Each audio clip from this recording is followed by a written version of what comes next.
হৃদয়ের এমন কিছু আঘাত আছে যা শব্দহীন হয়, অথচ তার অনুরণন সারা অস্তিত্বে বাঁচতে থাকে।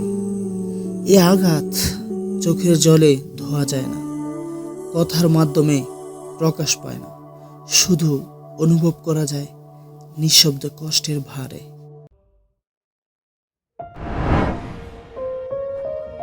দুনিয়ায় কেউই প্রকৃতপক্ষে আপন নয়। মানুষ পাশে থাকে কারণ তারা নিরাপত্তা খোঁজে, খোঁজে একটা নির্ভরতার আশ্রয়। তাহলে আপনের সংজ্ঞা কি?